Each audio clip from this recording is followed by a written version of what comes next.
When you want to go downtown in New Haven, you can be pretty sure you're going to pay to park. And those parking meters are big business, too. In just the last year, the city of New Haven has made $4.7 million from your coins and cards paying for those meters. But what about those who don't have to pay? Elected officials who seem to not be following the rules. So that's what News 8 Chief Investigator David Iverson has been digging up. He's here now with the latest, David. Yeah, right, guys. We're talking about a case of elected officials doing business for the city.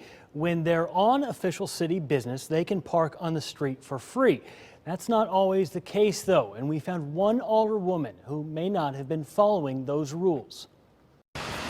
During the week in the right part of downtown New Haven, parking spaces become a hot commodity. The meters are so high, it's hard to park downtown. At $1.50 an hour, those costs can rack up quickly, and the parking garages aren't much better. So when a city alderperson needs to meet with voters, the city picks up the tab for the parking. They do it by handing out these passes. Aldermen and alderwomen can park for free, so long as they're on city business. A parking enforcement officer will not challenge an elected city official to see if they're actually on official city business or not. So what's to stop New Haven's elected officials from using that pass and parking for free whenever they want? Turns out very little. This is Alderwoman Brenda Jones-Barnes, and this is her car. Oh, and look there, a city-issued pass.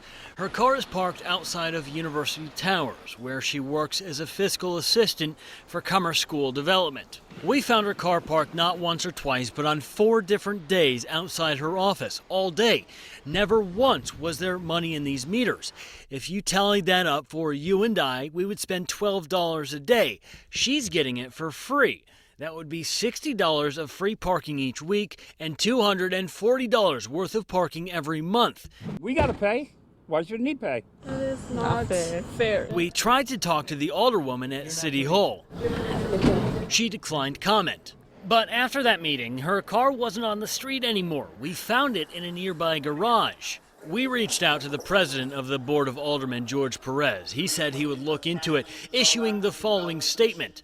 I expect every city official, elected or appointed, to uphold all city rules, including the proper use of parking accommodations made to facilitate our attendance at meetings and for official city business. The city is now investigating. So again, we went to Jones-Barnes for answers. We found her walking to her car. Again, no longer on the street, but now parked in the garage.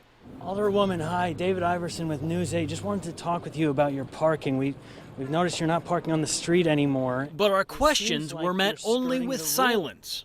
Once we called you about this, you started parking here. Doesn't that seem a little odd to you?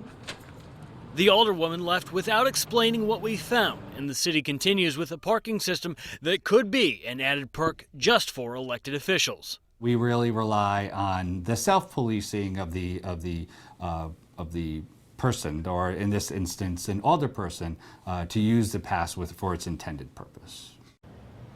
Since then, the city is still investigating everything we've found here. Okay, David, what about other city leaders? Did you look at them in all of this as well? Yeah, we did. What we did with them was we looked at parking tickets they've had dismissed. And you may be surprised what we found. We've set up a list of those on our website. Head over to WTNH.com under the Investigators tab. All right, listen, interesting. David Iverson with David, the Investigators. Thank you. And if you have something that you want us to look into, you can always count on the News 8 Investigators to get you answers. Just give a call to News 8 Investigators tip line at 203-402-TIP-8. Again, that number 203-402-TIP-8.